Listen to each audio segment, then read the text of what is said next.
Nair, again your mobile gets unmuted. Please.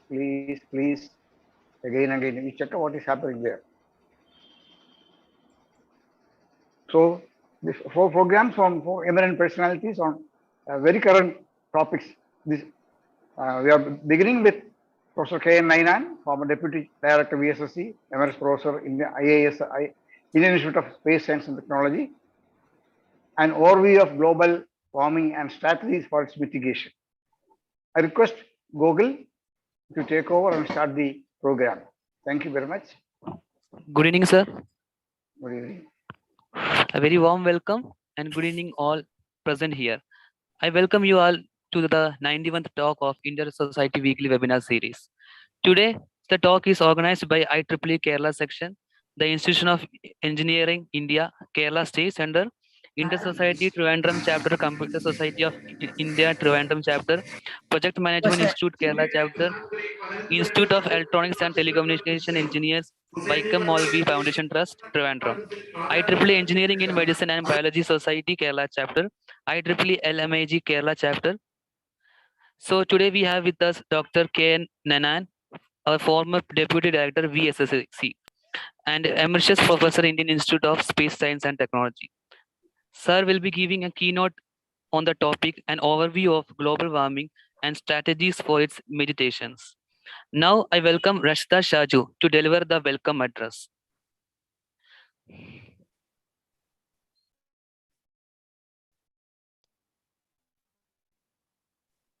Good evening, ladies and gentlemen. I feel it's my pleasure and privilege to be representing IEEE family and to welcome each one of you to the 91st talk of Indo Society Weekly Webinar Series talks. Let me appreciate the efforts of Harindlal sir, co-volunteers and professionals of Kerala section who are supporting this event in making this a huge success for the past 90 talks, bringing out the best profiles and presentations to the virtual room. Moving on to my assigned duty, let me welcome our esteemed speaker, Dr. K.N. Nainan sir, who will be talking about an overview of global warming and strategies for its mitigation. I welcome you, sir. Next, I welcome Harindlal sir, Chair of Indo Society, the lead of IWWS, to the evening. I welcome you, sir. Next, I would like to extend my warm welcome to the volunteers of today's session, Gokul, Naurin, Sandra, and Amrita to the 91st talk. I wholeheartedly welcome all the co-organizing societies, the professional community, and the most charming participants to this wonderful evening. Once again, my cordial welcome to all of you to the 91st talk of Indo Society Weekly Webinar Series. Thank you. Thank you, Rashida. I call again Rashida for the introduction to the speaker.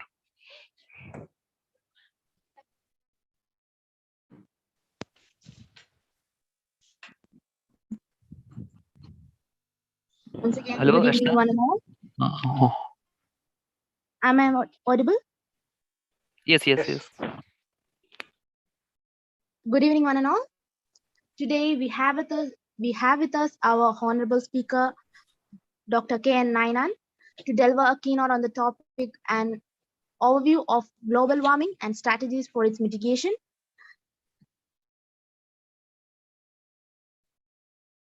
Our esteemed speaker and Emeritus Professor of Indian Institute of Space Science and Technology, Trivandrum. He was ranked among the world's top 2% scientists by the Stanford University, USA 2020, Lifetime Achievement Awardee of Indian Society of Analytical Scientists 2019, and High Energy Materials Society of India 2013,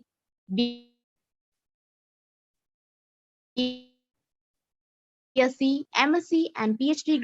BSc, starting from 1968, he had a tenure of 40 years at BSc, established a state-of-art analytical and spectroscopic division, and became its founder head in 1980. From 1990 to 2008, he led the team that developed rocket propellants, polymers, and special chemicals for Indian space programs. He gated ISST students make India's first students sounding rocket, received ISRO Performance Excellent Awards from President India in 2009, authored about 500 research papers of 2,000 of them. 205 of them is for international journals, gained 28 PhDs and has 28 patents his credit. He was selected as a full member of International Academy of Astronautics, Paris in 2012, a life member and honorary fellow of many professional bodies and past president of Kerala Academy of Sciences, Society for Polymer Science India, and High Energy Materials Society of India Trivandrum chapters. Thank you.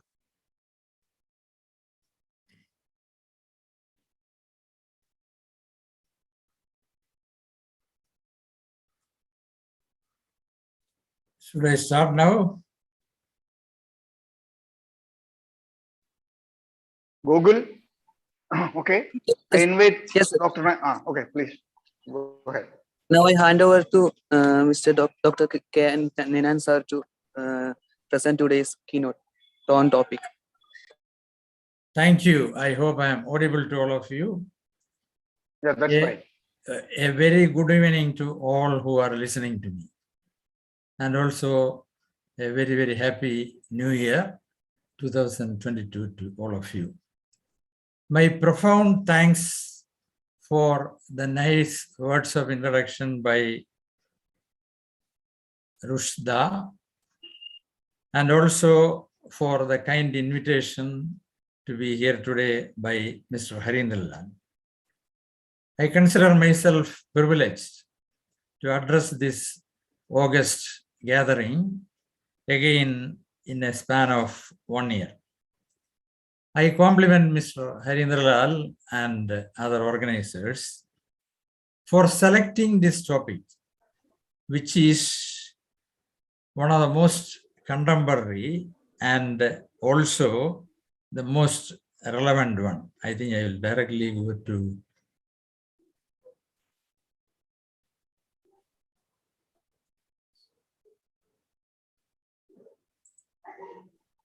okay.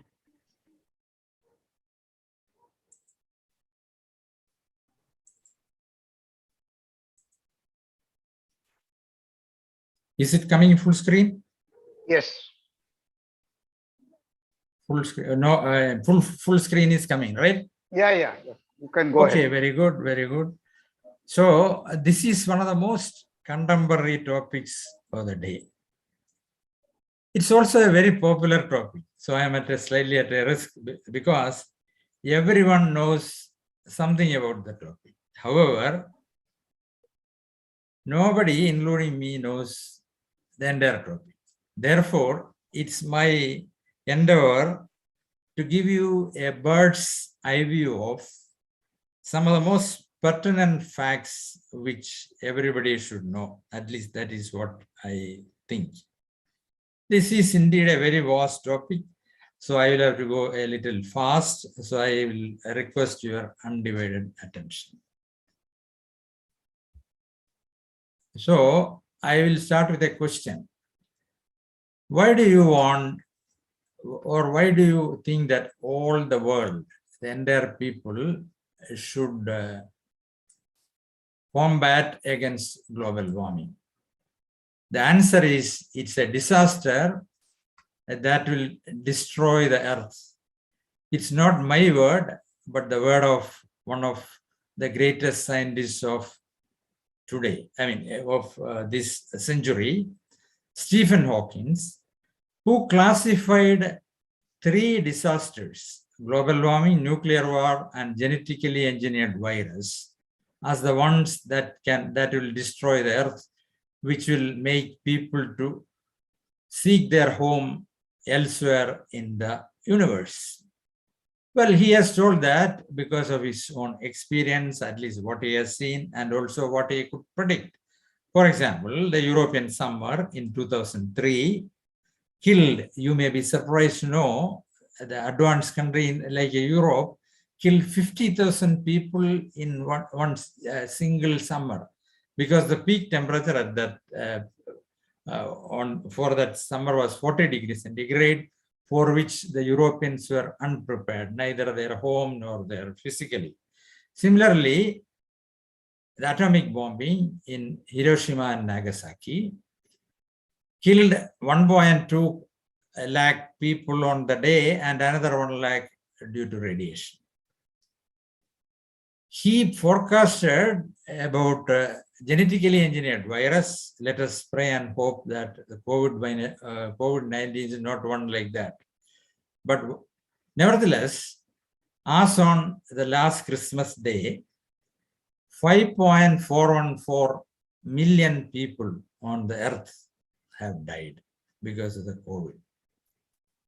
And on the other hand, if the global warming continues in the present, unhindered in the present fashion, the projected extinction of human beings alone from the earth is something like 600 million. That is about 7.5% of the population. Obviously, this is a very, very serious situation. That is why the world has been discussing year after year for 20 consecutive years on how to overcome this problem. Finally, they had an agreement in Paris, where 196 countries participated, head of them participated under President Obama, November to December, and came to some sort of an agreement about which we shall see a little later. India ratified the Paris Climate Agreement on 2nd October. According to a newspaper report which appeared the next day, the estimated cost of India's climate action plan was $2.5 trillion US. This is too huge a figure, at least for me, so I cannot imagine what it is. And therefore, what I did was I tried to convert it into what will be the per capita expenditure of Indian. Every Indian, including a newborn, has to spend 1.4 lakh rupees for this action plan. But unfortunately, there were very little discussion on the action plan. What are the action plan? What are its viability? Neither in Parliament nor among the educated community at that time. So I should once again compliment you for having taken up this subject for discussion today. Okay, so, but now the scenario has changed. Last few years, there have been high temperature all over the world, followed by heavy rains. And therefore, today in television, also you see our friends, politicians talking about carbon dioxide, carbon neutral world, global warming, climate change, and the calamities. So there is a general acceptance world over, irrespective of the class, creed, and so on. And then there is a renewed interest among the scientific community when the 2021 Nobel Prize was announced for Manabe and Hesselman for their reliable prediction of global warming. So, but then, friends, please try to understand that global warming is an extremely complex, multidisciplinary subject, wherein every subject of engineering, science, humanities is involved. Therefore, I should not claim that I know all the aspects of it. My locus standi for standing before you was a PhD program in this time frame. She was, Deepthi was the student and we were, the other two were the co-supervisors, on removal of carbon dioxide from crew cabin of India's manned mission, Gaganyaan. In that context, I had to go through a lot of literature on global warming, carbon dioxide, global warming, and so on. So I have consolidated and analyzed the available data on global warming and the strategies for its mitigation. That's what I am going to present to you today. But while trying to do so, I came across certain baffling situations which I will share with you. Obama spearheaded the Paris Agreement. Trump pulled out by telling that this is global warming is an expensive hoax created by the Chinese in order to make US manufacturing more competitive, non-competitive. And when Biden was elected, he again pitched back to the agreement. So the question, not only in my mind, but in mind of many, is it a global warming, is it a political claim like what UDF and LDF friends are doing in our state nowadays? Okay, yet another doubt which came to my mind while reading this is that we teach our children, starting from kindergarten up, plant a tree and save the planet. But are 7.5 billion trees, that is the population today, as of today, including the infants, are they adequate to combat global warming? In some learned forum, we read that some learned people telling global warming is due to fluorocarbons, having 10,000 more warming potential than the emissions from fossil fuel burning. But if you look closely, you see that this is normally told by the oil lobby, having an annual sale of 2.5 trillion US dollars. They are silent about, this is true, but they are silent about the fact that the fluorocarbon emission is 52,000 tons per year, whereas what is emitted, carbon dioxide emitted from the fossil fuel burning is something like 37 billion tons. So even if you multiply this by 10,000 and then divide by 37 billion, it will be less than 1.5% that of carbon dioxide. Yet another thing which was prevalent prior to the Paris Agreement was what is called the carbon credit for control global warming. Even today, you can hear some learned people talking about that. What is meant by that proposal was that companies who are over the carbon cap, there's a carbon cap for every company or even every nation, people above that can buy the carbon credit from those who are under the cap. But then the question is, can it sink the excess carbon emitted? Or is it for the profit of the traders? Because the anticipated trade was 4,000 billion US dollars a year. Yet another thing from our own state is that on November 8, 2016, the first CNG bus rolled out of KSRTC bus stands in Tambanur. It was flagged off. It is true that the reduction in carbon dioxide emission per bus per year is 1.8 ton in comparison to a diesel bus. But thereafter, I have never seen any CNG bus. I don't know whether any one of you have seen the bus. Is it because of unviable proposal? So global warming proposals have to be not only technically viable, but they have to be economically viable as well. So with these doubts, as well as other things, I will try to answer you by answering 3 questions in the content of my talk. 3 words. What is global warming? Is it a myth or a reality? What is its impact of global warming on climate and ecosystems, present and projected till the end of the current century? And what are the strategies to combat it at affordable cost?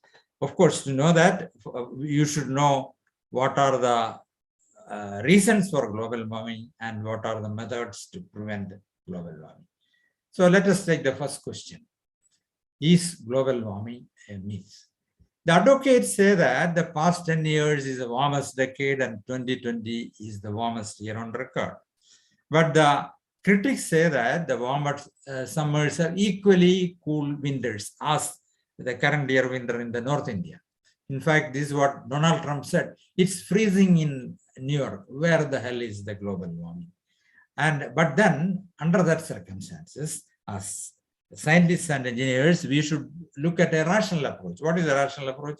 You take the global mean temperature and average over the entire surface of the planet during a year based on data collected from 11,000 weather stations right now we have around the globe, and also dozens of satellites monitoring the sea surface temperature. And this is a picture with reference to this period. This is the temperature difference in 2020. That you see the whole of the world, it is on higher than the previous year. That is why when you plot the mean temperature year-wise in red dots or 5 years smoothened versus as relative to 1950 to 1980, where it was more or less somewhat steady, you see that now there is no doubt that global warming is a reality. It is a reality. It is temperature is increasing steadily. So the global mean temperature, which was 14 degrees Celsius, sometime in this time period, currently it is 15.1 right now, the global mean temperature. In fact, this temperature is the highest temperature ever recorded in the human history if you look at the temperature for the last 2000 years. And not only that, it is the fastest rate of warming ever recorded also. Look at this, this is almost 0.2 degrees centigrade per decade after 2010. This is an indication of the sudden global warming which our Stephen Hawking was afraid of for the world. Okay, then another group of people ask, why concerned about a very small change? After all, 1 degree is a very small change in the global mean temperature. So, well, the situation will become obvious when you analyze the trend in global categories above a certain level of disasters, classified into 4 groups. One is the geophysical, that is earthquake and volcanic, that is the red line here. Meteorological, that means the storms, green here. Then climatological, that means heat wave and drought, that is the one here. And the hydrological, flood and landslide here. So you see that except geophysical event, which is because that is mainly concerned by, controlled by what is inside the crust of the earth, not by external surface conditions. All other events show an increase, the largest increase being that of flood and landslide. You can always say, okay, we can understand if heat wave and drought increases with high temperature, but why the rain and the landslide? So we'll come to that reason in the next slide. As you know, you are engineers, so you know that when the higher the temperature, atmospheric temperature, higher will be the amount of water vapor inside the atmosphere. This is a saturated water vapor versus temperature. For example, relative to 14 degrees centigrade, 1 degree rise in temperature results in 6.7% increase in the vapor pressure. Or 4 degree results in almost 30% increase in the water vapor in the atmosphere.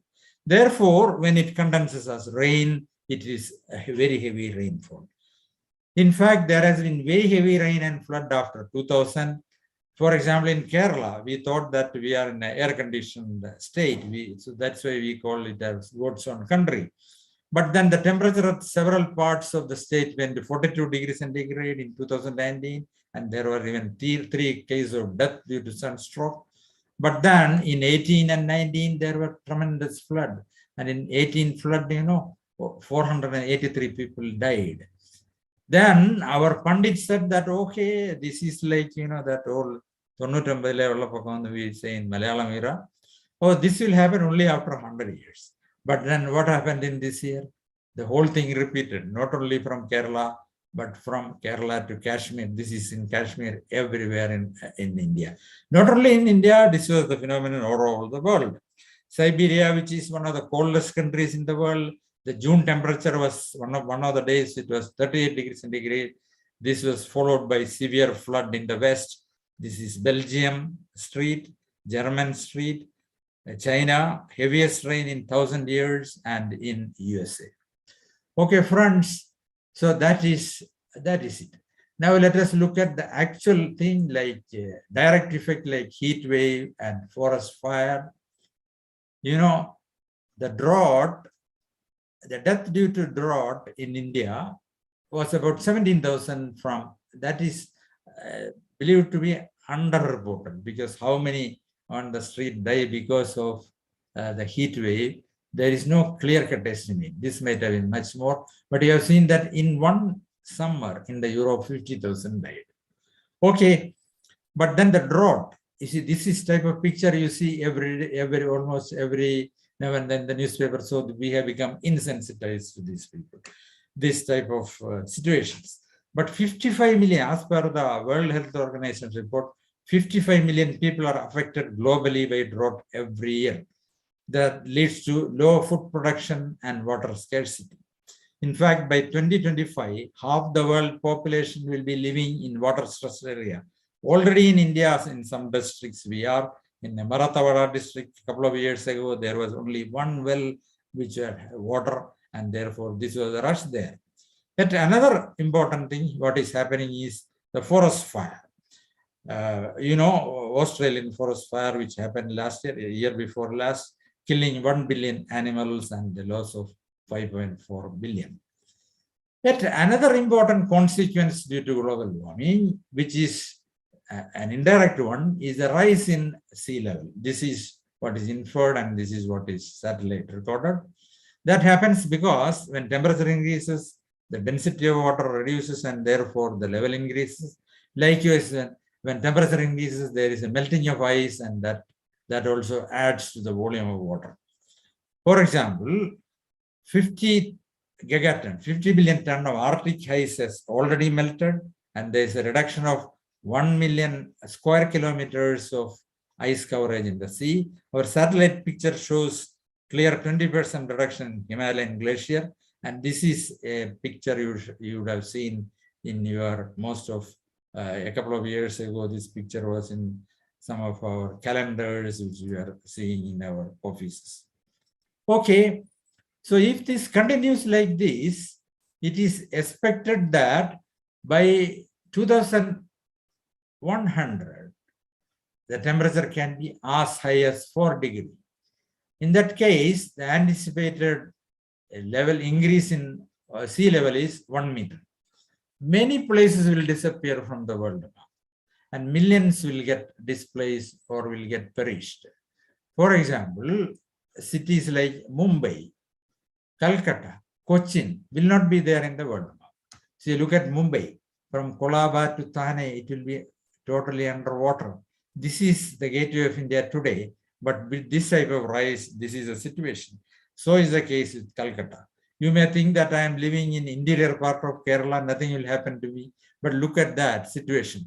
From Changanur, near Changanur to this is Vaikam, I think so, not only Cochin, from Changanur to Vaikam, it will be fully underwater, this whole place.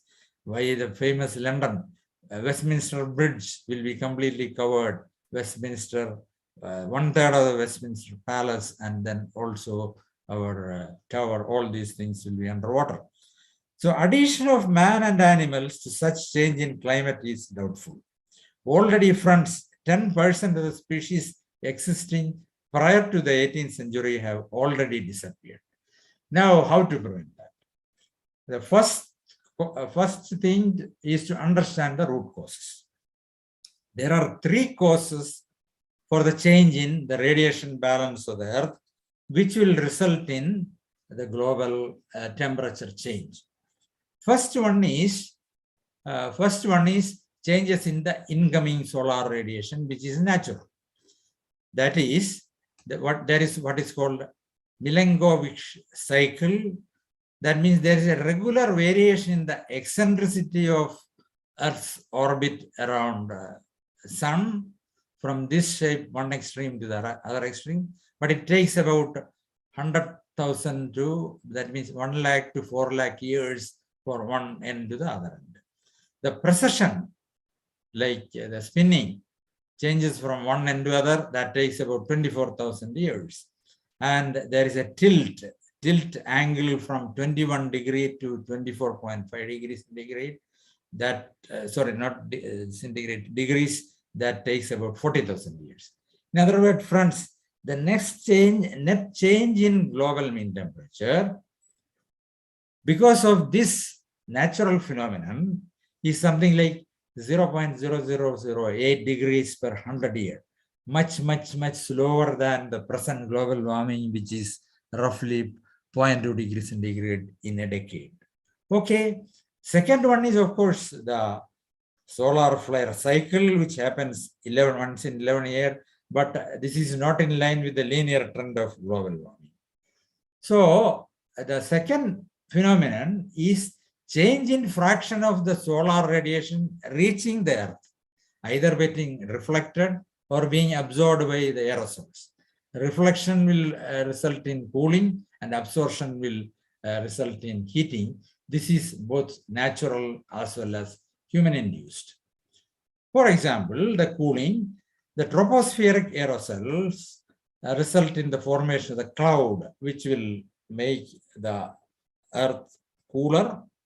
For the stratospheric aerosols, which are mostly from volcanoes, are the white sulfated ash, which will reflect the sun rays. Therefore, both are cooling effect.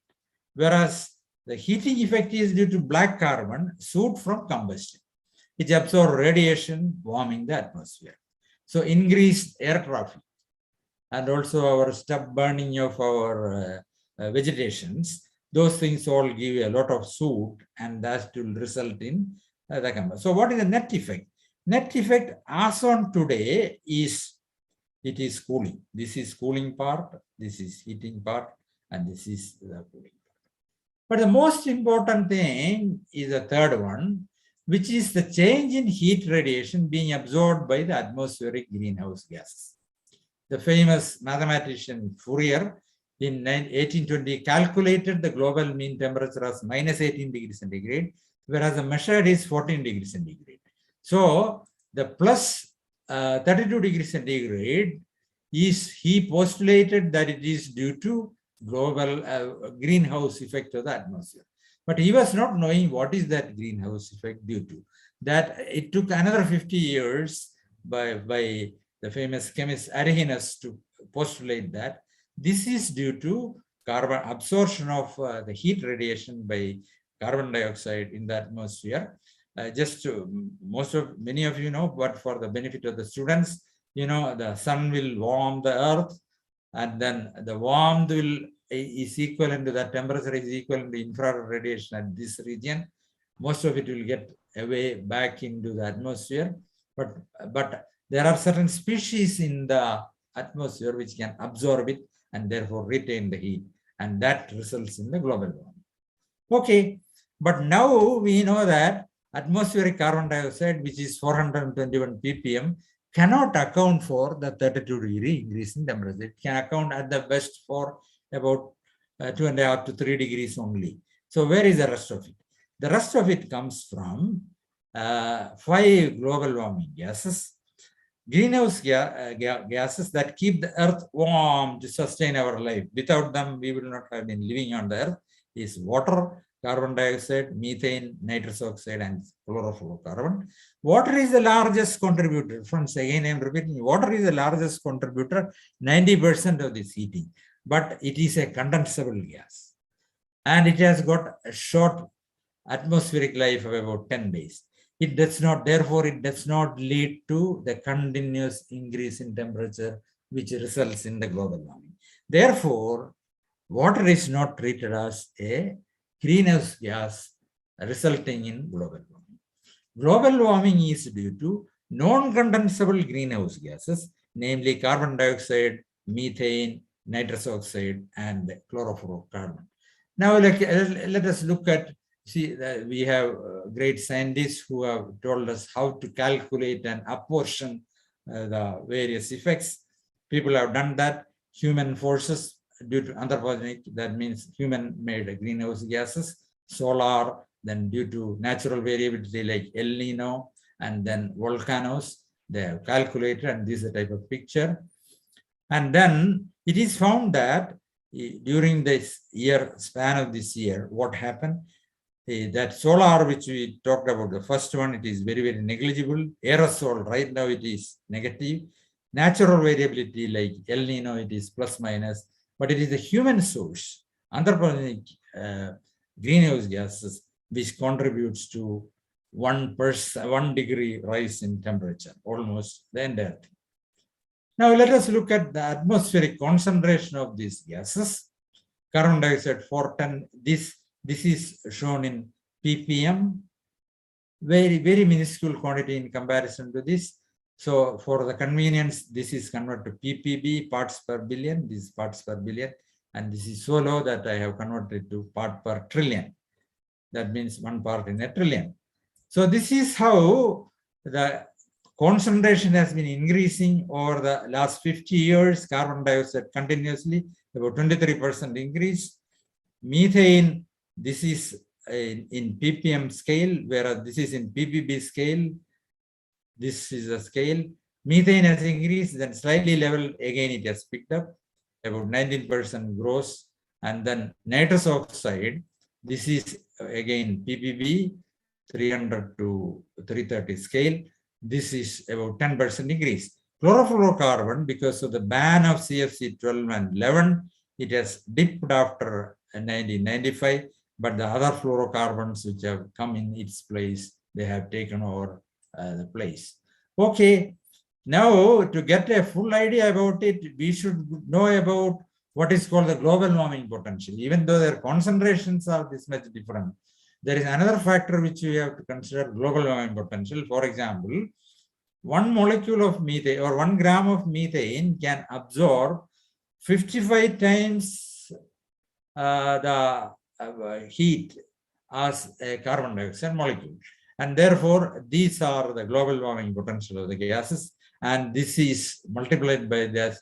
This is the current contribution to global warming by these 4 gases, 75, 17, 6, and 1.5. Okay, this global warming influence of the greenhouse gases is continuously increasing because of this increase here. Now, in short, you see that carbon dioxide is the main greenhouse gas. It contributes to 75% of the greenhouse effect, and its share is on the increase.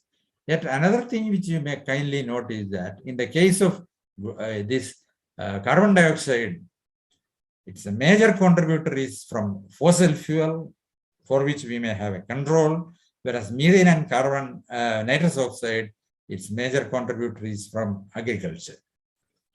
Okay, we'll go to the next one. So our discussion will be on carbon dioxide as the main focus.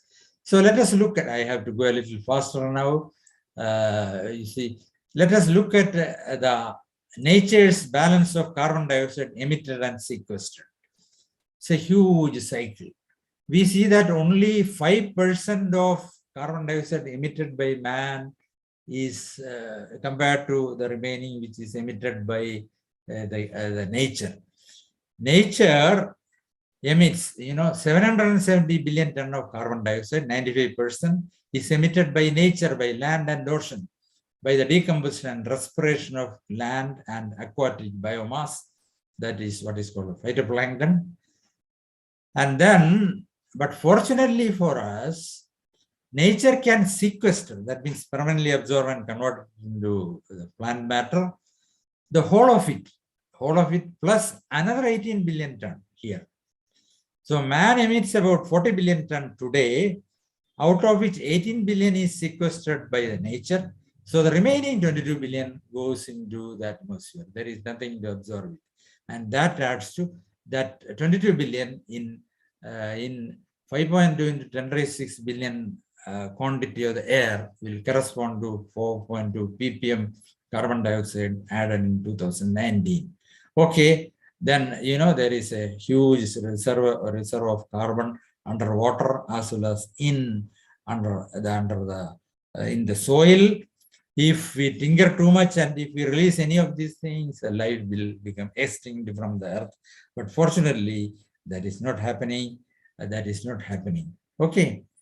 So, my dear friends, why do I say this? Because for thousands of years, the anthropogenic carbon dioxide was within the sequestration capacity of the Earth. Why do I say this? Because the atmospheric carbon dioxide content was measured from the ice samples drilled from a polar region, because they will be preserved as the virgin air for centuries till ice melts. It was taken out, its life is taken from carbon dating. It is like this. It was more or less steady at 280 ppm. But then with industrial revolution, there is a sudden jump. Why? Because industrial revolution resulted in post-industrial revolution resulted in increase in carbon dioxide concentration to 420 ppm. That agrees very well with the atmospheric temperature.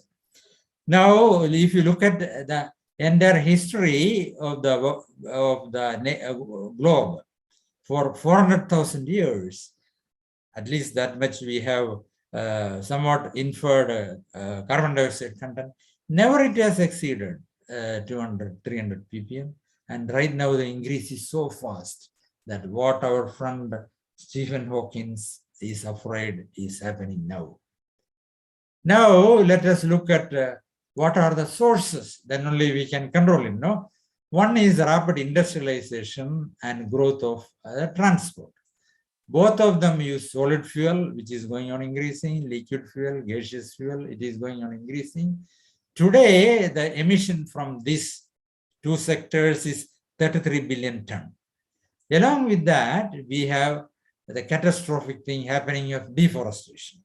20 million hectares of the forest, which is 5 times the area of Kerala, is lost every year, both from tropical forests as well as from non-tropical forests. That corresponds to 7 billion ton of carbon dioxide added on from the reduction of photosynthesis as well as the fire set on the forest.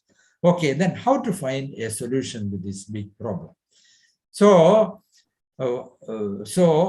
people were wondering because of this type of baffling picture emerging. This is a very interesting picture which shows the per capita emission of carbon dioxide per person versus the population of different countries. So integral of this India is very low, but then India population is so high.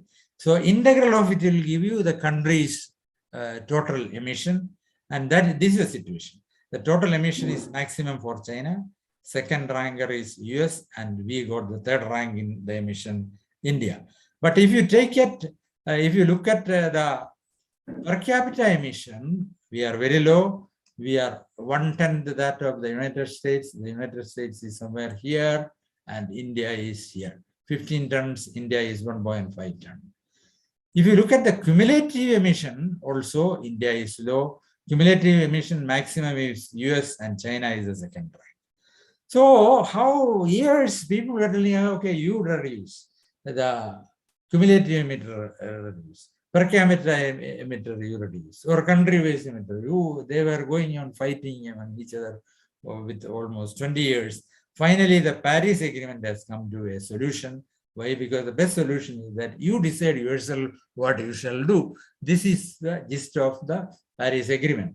The salient features are everybody in principle agreed to limit the global mean temperature below 2 degrees over the pre-industrial levels, but at the same time trying to endeavor to make it 1.5 if possible. That if possible now has become a mandate. I will come to that later. Then prepare your own nationally determined contributions, but it is auditable so that you should give highest possible ambition.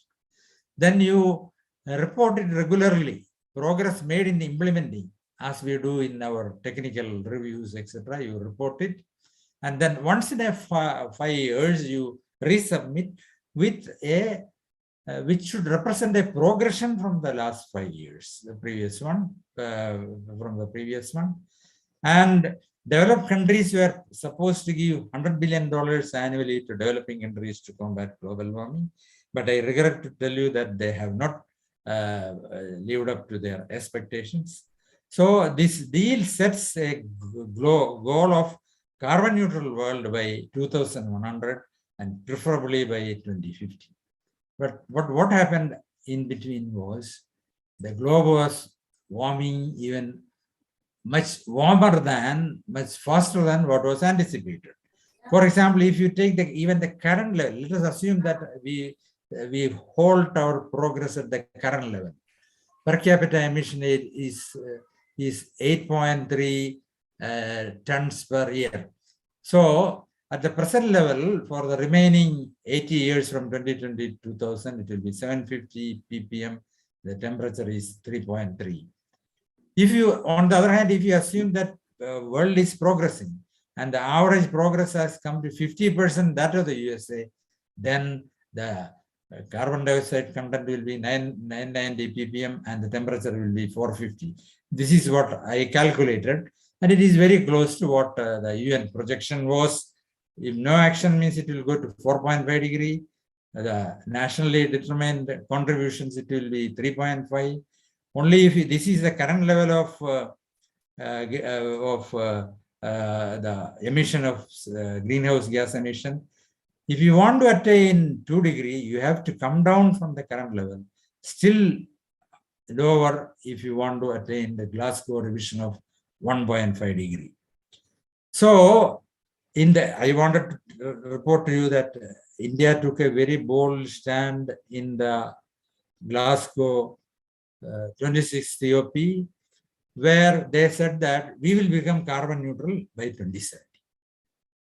So this gave India an edge over China in what you call, this is not CPA, CCPA, Climate Change Performance Index, better than USA and China to 10th position.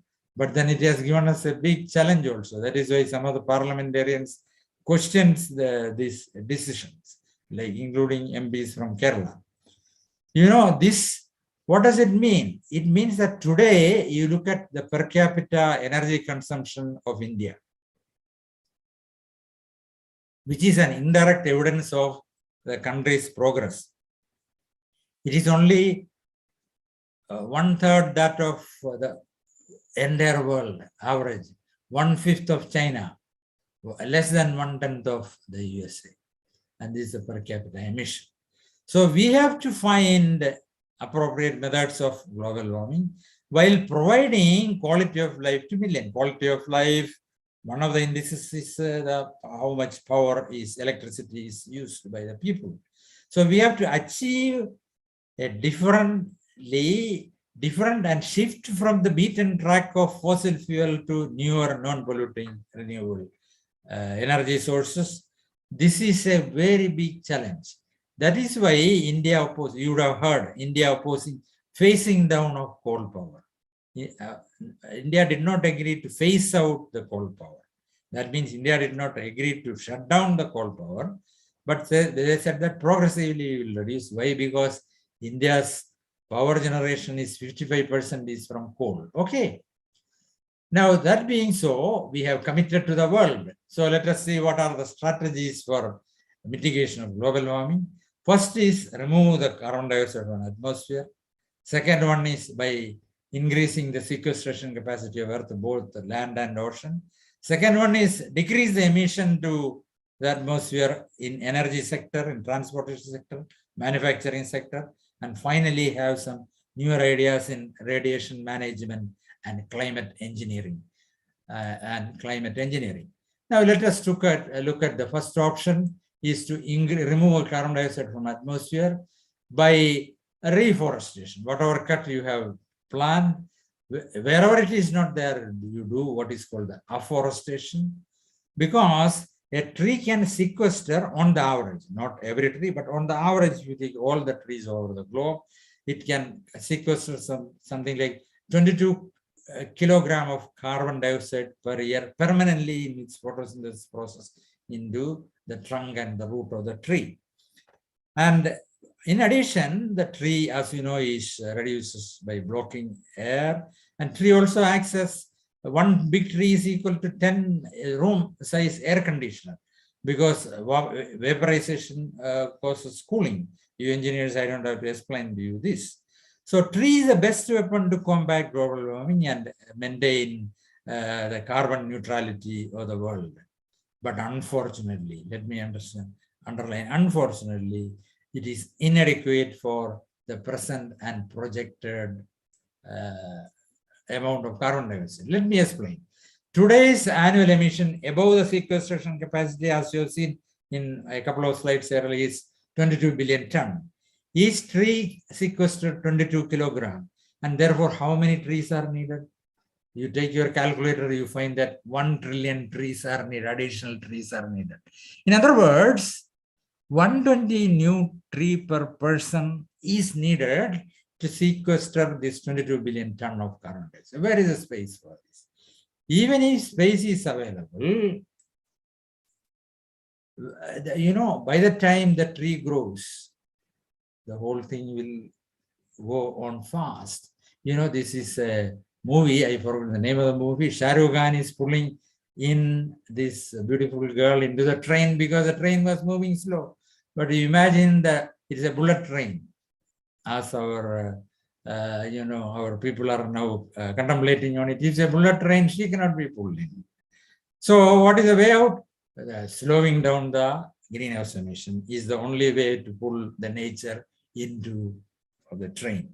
Okay, second is improve the sequestration capacity of Earth. What is called the biochar. That means synthetically produced or not synthetically, it is produced by the pyrolysis of organic matter to form high porous carbon, put it inside the Earth where it will retain the carbon dioxide for several years. That is what is called biochar. Our research project also led to some results of this. I do not go into this detail. Second one is, if there is no space available on Earth, why not have our plants in the sea? Sea is having such a large amount of tiny plants called phytoplanktons. Their growth can be enhanced by having some sort of a iron fertilization. Spray a small quantity. Too much means it will all die. The requisite quantity you spray, it will create. It will enhance the growth of the phytoplankton. But then, better said than never done, because ocean is no man's property. This method nobody has adopted till now. So what is the way out? Reduction in the anthropogenic carbon dioxide. That alone will work, it appears so. For that, let us look at what is the sources of the anthropogenic carbon dioxide. This shows the sources, growth of the sources over the years. Now, today you see that 80% of the carbon dioxide is coming from fossil fuel, which is going on increasing, be it coal, oil, gas, and others. There is no decrease seen anywhere from all these years. But now look at the sector where we should attend more. Now, the largest sectors are these three: electricity grid, 41% of the CO2, transportation 23%, then industry 20%, and others. So we shall concentrate on these three quickly.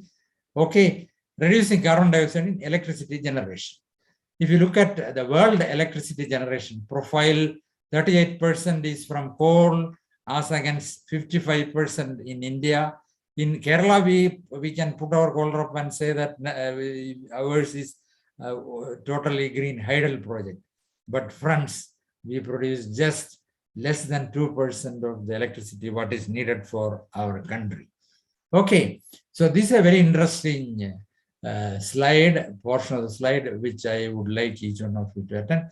This shows you the grams of carbon dioxide evolved per unit electricity produced at transmission end.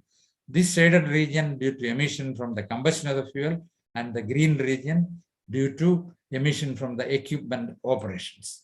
Okay, as expected, coal is the maximum, then oil, then LNG in combined cycle, whereas these five fellows, nothing, no emission from the fuel because no fuel is used. But now look at this very benign fellows. What is our problem with that?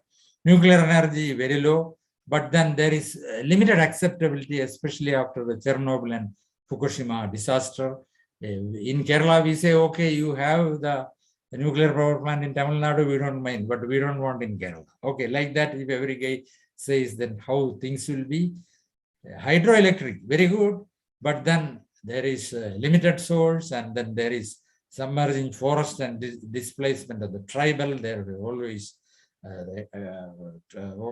a problem in implementation. So the viable things right now are solar and wind energy. Now India has promised its, though we are only a minority in the production, 5.8% of the world only we are producing. We have promised to increase our share to 50% by 2030 by solar and wind sources. Let us look at the wind, global scenario of wind and solar. From 2000 to next year.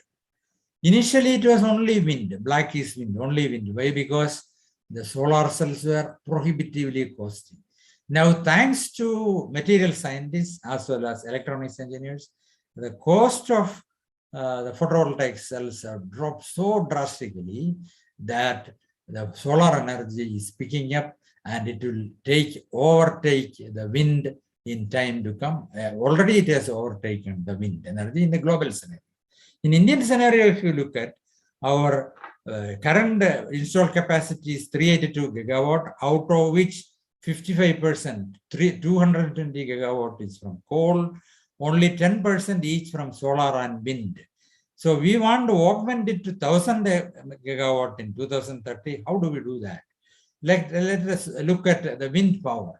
Wind power, what is shown in red in this slide, I'm sorry, you may not be able to read it properly. This and below only are viable power density per unit area. These are the viable area.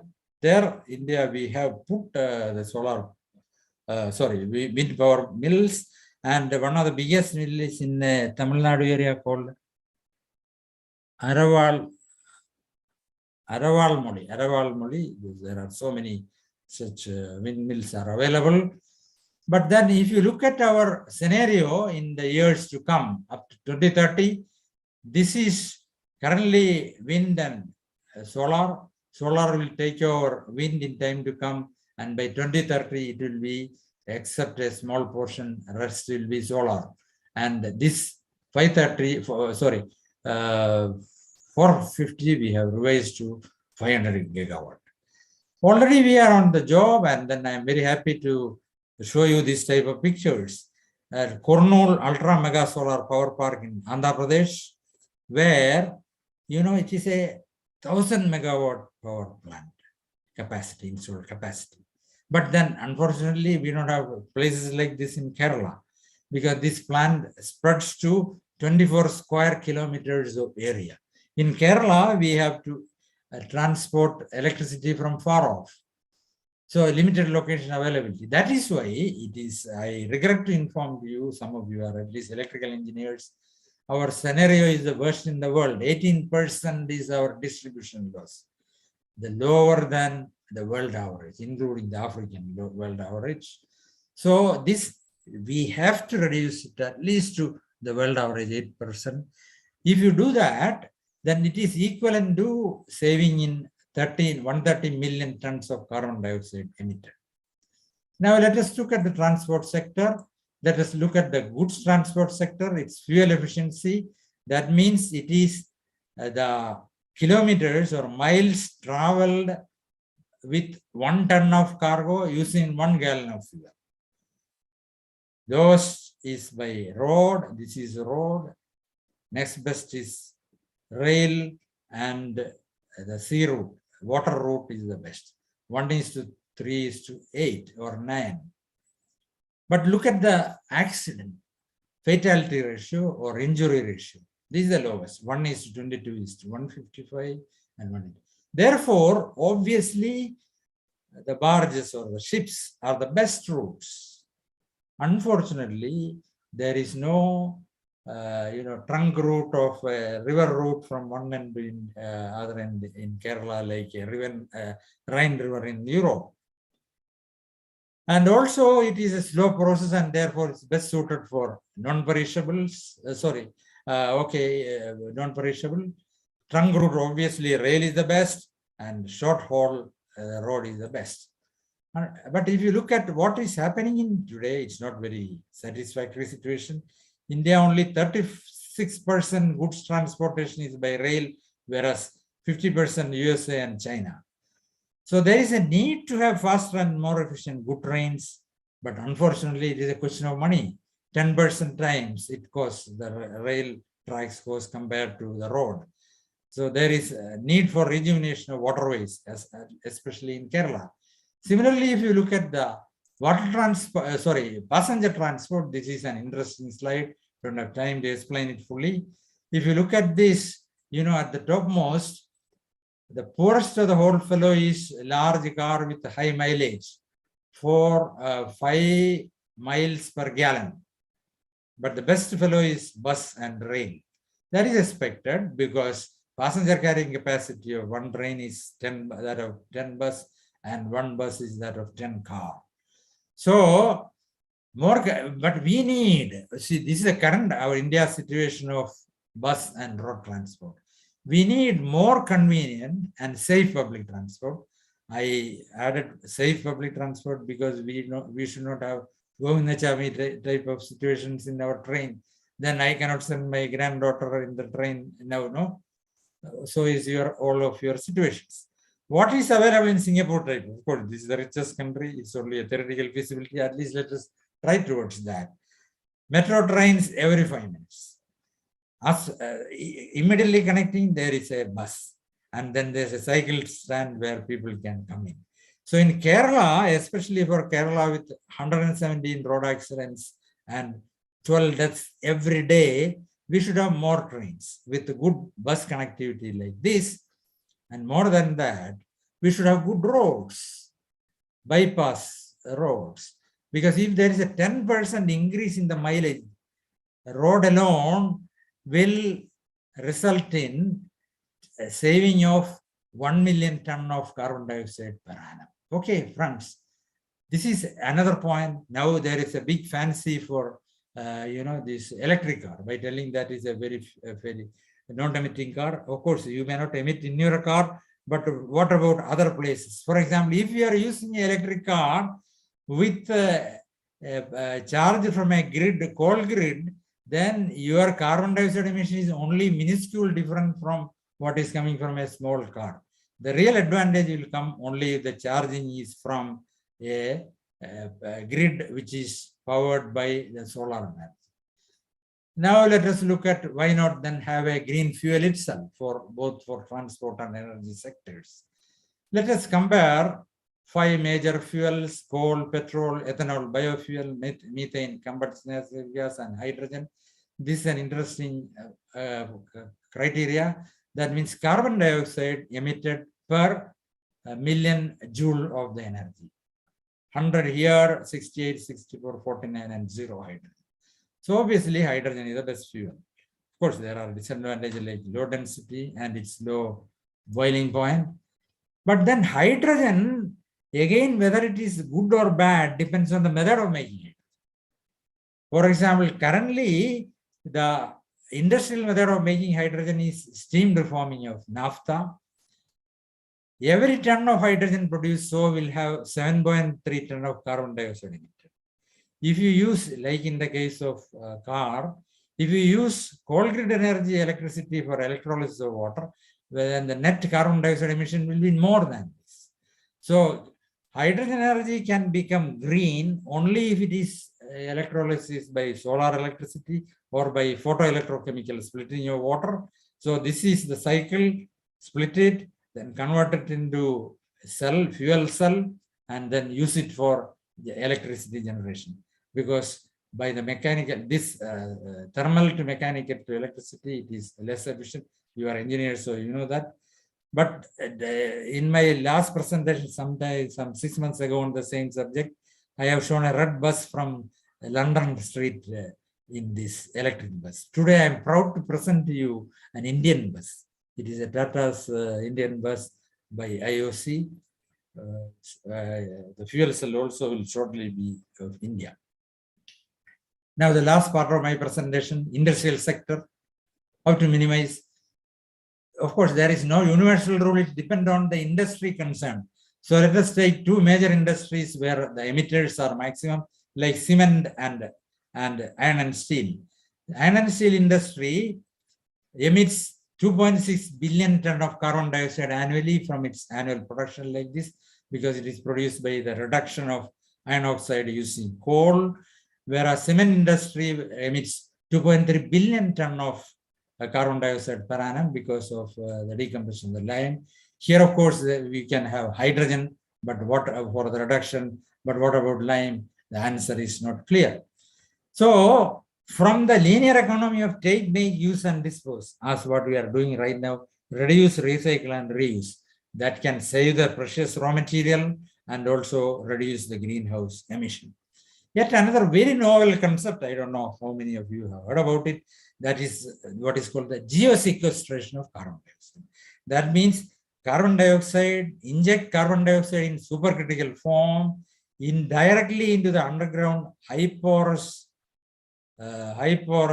rocks, which are capped with impermeable cap rocks. There are some terrains available like this.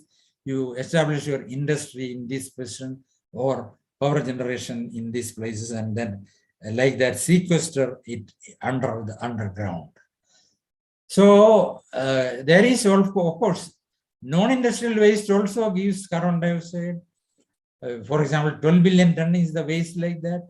You know, it creates not only carbon dioxide, but soot and toxic gases by burning. And then, you know, but then, you know, this is a type of burning. You see, if you look at the largest contributor is food grain and green. See, look at the pathetic situation. I'm ashamed to present this to you, because today the world food wastage is 1.3 billion ton per annum.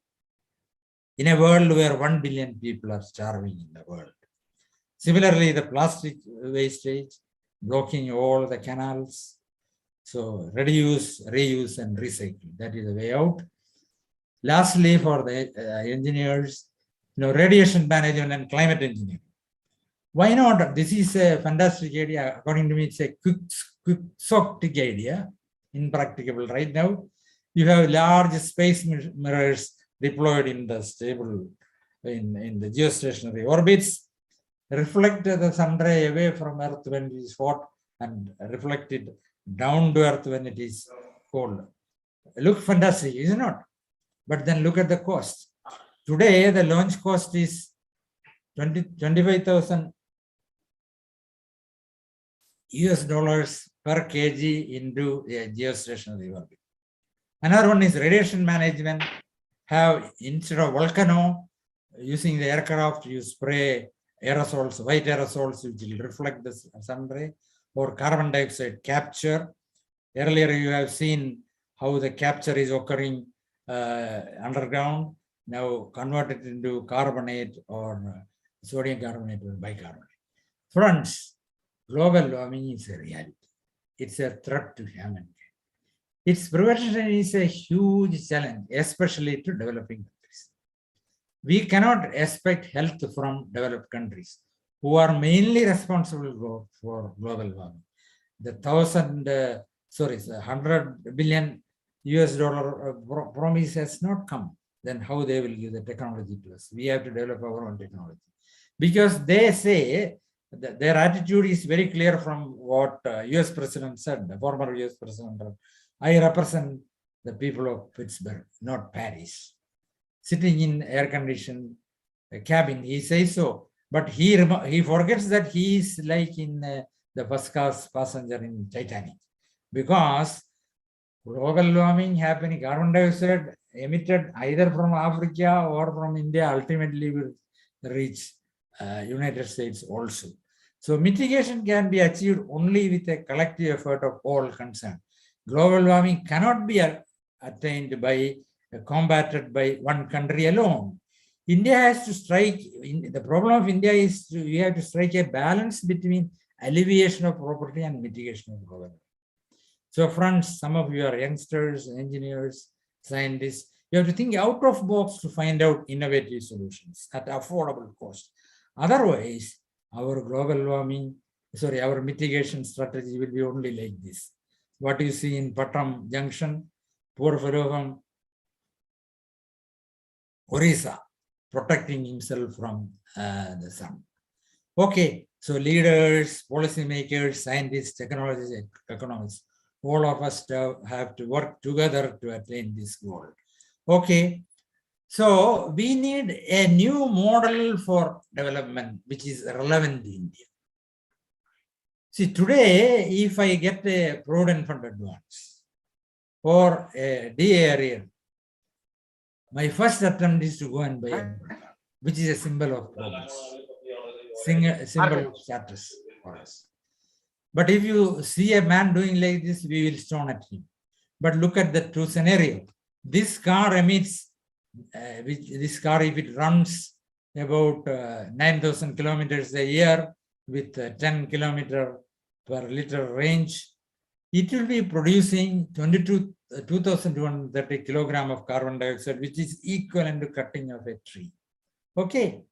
So, friends, we need to have new symbol for our progress.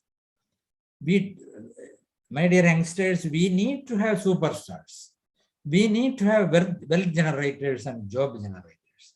But we need not have their 7 crore car or their 7,000 rupee worth house as the symbol of our progress. On the other hand, this we should have as our model in time to come. Look at the lunch or the breakfast hosted by the richest country's president to our prime minister in Singapore in 2015 in a hotel called Kamala Vilas. Those who have gone to Singapore would have definitely visited this place. There is only one security guard. One vada, I think it is one vada. Yes, one vada and 2 idli were all what he has, because that is only sufficient for a man, not like what is thrown, 1.3 billion thrown out into the ditch. So moderation, friends, is the watchword of mitigation of global warming. Okay, we need to have a new targets for our development that will make Earth livable for us and our future generation. Sustainable development. I will put a new slogan in place of course, in addition to Ingulab Sindaba, sustainable development with greenhouse gas within ESL. That means Earth sequestration limit. So sustainable development, restoring nature's balance of carbon neutrality, which nature has been very, very faithfully doing till a couple of centuries ago. Let us resolve to do that.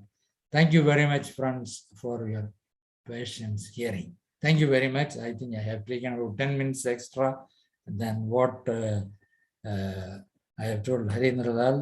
Thank you. I think now we can have a discussion. I will stop sharing. Okay. Okay, friends. I am. Don't bother that I'm an old guy. I have spoken 1 hour 15 minutes, and therefore I'm tired, etc. Don't worry about that. I will try to answer you. But I only request our moderators or our volunteers to read out. I find it difficult to read from here. You read out a couple of very pertinent questions. I will try to answer. If I can't answer, we will find out the answer to that. Okay, come on. Hello, sir. Thank you, sir. It was a wonderful session. So now we are moving to the Q&A session. So first question is, you mentioned that Swedish chemist Arrhenius discovered that carbon dioxide causes absorption of heat. Arrhenius calculated the temperature rise due to CO2 in 1896. Yeah. The Irish physicist John Tyndall in 1859 published the first experiment to show certain gases absorb heat. The latest is that 1856, the American... Is it a question or is it some additional information? Additional information to me can wait. Let us ask some questions. Yes, sir. Okay. Any questions?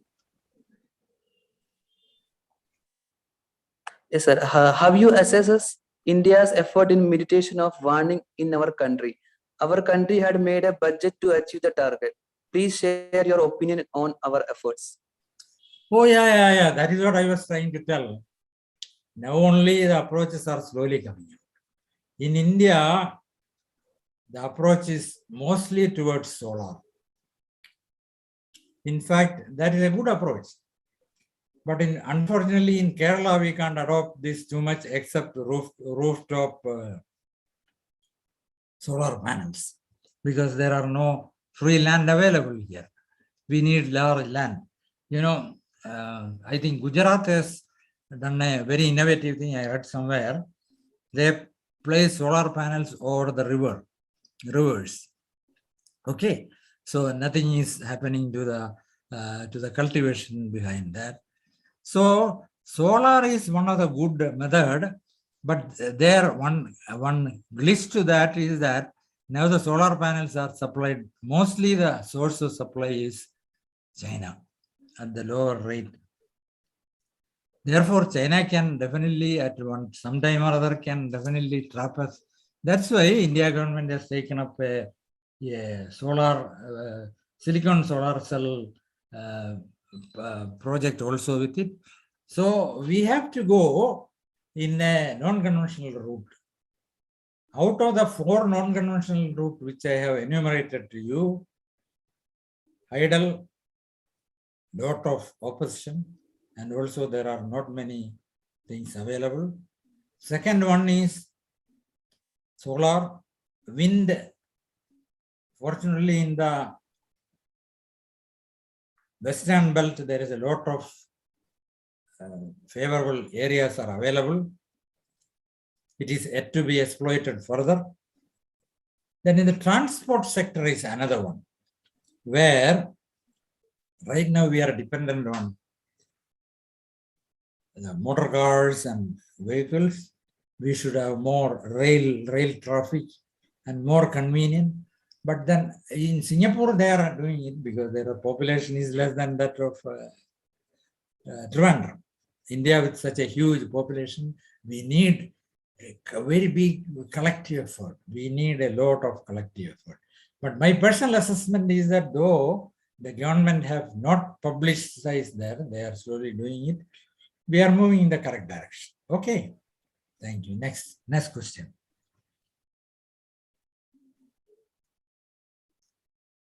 Yes, sir. Next question is CO2 contribution by stray cattle is substantial in India. How we can reduce it? CO2 concentration by cattle is not substantial in India.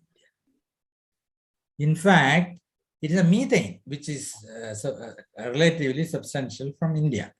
See, the entire respiration of humankind or the whole globe is only 7% of the CO2. The cattle is, the entire globe is only about, I have not calculated, I read somewhere it is about 3% of the entire excess CO2 emitted. Compared to the fossil fuel burning, which is 10 billion ton of fossil fuel is burned per year, and each ton will give you about 3 to 3.5 ton of carbon dioxide. Cattle does not give, in fact, none of the respirations of any of the this thing give. Second thing is that all cattle, plant respiration, everything was within under the nature's sequestration capability till 1850. After 1850, with the Industrial Revolution and the fossil fuel burning, coal, petrol, petroleum products, and then gas, etc., only the things have gone up and it has shot up like anything. Okay. Whereas if you look at the methane, then a large chunk of it comes from the cattle as well as the the paddy fields and the cattle. It gives almost about 30% of the methane comes. But methane by itself is only about, as I have told earlier, only about 16% that of carbon dioxide. If you take overall, it comes to about 3 to 4% only. Okay. Next. So, of course, this is a petroleum lobby always say, okay, it is cattle, it is methane, it is, CFC, all those things. But as engineers and scientists, we should take a calculator, go to literature, find out what is the concentration, What is the global warming potential? Then multiply by the 2 and then see which is more severe. And the quantity you get from literature. Okay. Don't always go by what is given in newspaper and literature. Okay, next. Next question. Can I ask a question, sir? Sure, sure. You mentioned about after 1850s and industrial revolution, etc. But if we plot total world population with global warming, you find that the two are completely correlated, with population increasing exponentially and global warming keeping tag with it. Wouldn't you say scaling down is also a point to be considered? Because global warming is not the only problem. There is lack of fresh water because of deforestation. Excellent question. Can you identify yourself? I'm Indulekha from Mahatma Gandhi University. Okay, it's a very good question, Indulekha. It is, you see, the per capita, when you say carbon emission, that carbon emission per capita come from industry. The total carbon emission you divide by the population. That is why it is coming like this. So you take another analogy I will give you. Look at America. Population is lesser than India, but they produce more carbon dioxide than India. So cutting down the population alone will not help. So population cutting down will not help in the case of in the case of global warming. What helps in the case of global warming is what is the contribution of each individual towards global warming. Okay. So if you reduce our requirement for global warming, I am not talking about the food requirement or any other requirement. All requirements need to end up in some sort of a carbon emission, including food. If you take more non-vegetarian, it is more carbon emitting. Like that, so many calculations are there, indirect calculation. I have talked about the direct calculations, so for which is a major thing. So obviously, it is, you see, we cannot cut our foot for the shoe. Instead, we should have the shoe cut to our foot. So we should control the population, no doubt. But more than that is that the population should control their emission of carbon, which is feasible only if I have one car. Then next day I decide to have another car for my wife. Third day I decide to have another car for my son. Okay. Then when I come from Mahatma Gandhi University to Trivandrum, I come in, I suppose, visible, no? Okay. Am I? No, my question had a corollary, sir. It's warming is not the only issue. Oh, yeah, other issues. Water. There are so many other issues. But Water. I have not touched upon that in my lecture. My lecture is very focused. I am a focused guy. I talk only about what I have told you. Okay, thank you. What is the next question? Yeah, the question is okay, sir. Google, we can go to the next program.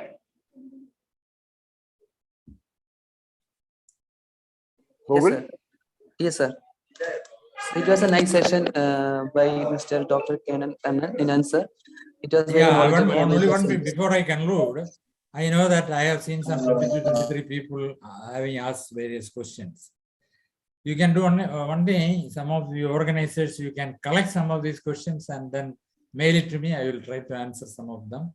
You can also let me know your feedback of the session. I think there is a separate feedback forms are there. Let us know. Okay, continue, please. So I call upon Amrita Aravind for the vote of thanks.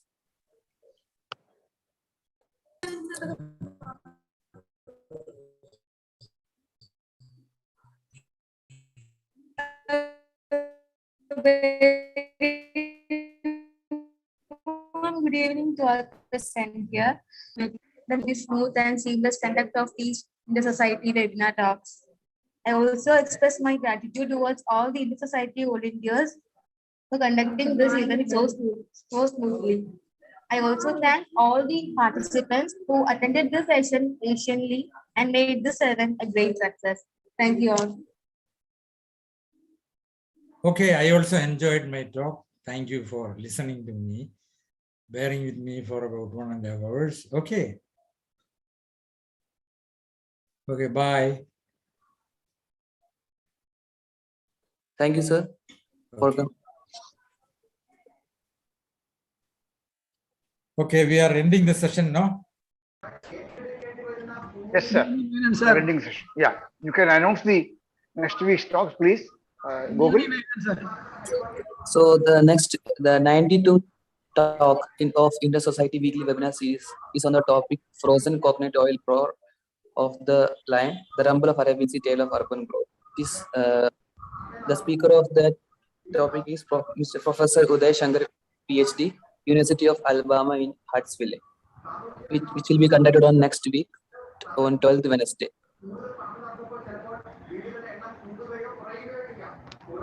Thank you all for participating. The next week's talks will present a multi-decadal spatial and temporal change analysis of urban growth of the Trivandrum Corporation, conducted using NASA satellite observations and its implications, ecology and human health. It is by Professor Uday Shankar Nair from the Atmospheric and Science Department of the University of Alabama, Huntsville. We will be having another program, especially for the effect of these things on random corporations. I request everyone to attend the next week's program also. Thank you very much for your attendance and expect your patronage for the next program also. Okay, thank you, Ms. Varinderlal and all others. Have a great time. Okay, I have also enjoyed the talk, even though it was a lengthy one. Okay, thank you. Bye. Thank you, sir. Okay. Welcome, Uday Shankar Nair. We can see the next week. Okay. Thank you, Panikar sir.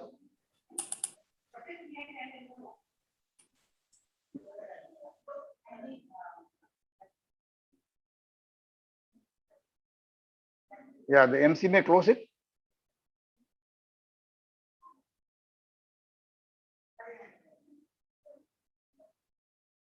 Noreen, you can close the Out, program. sir.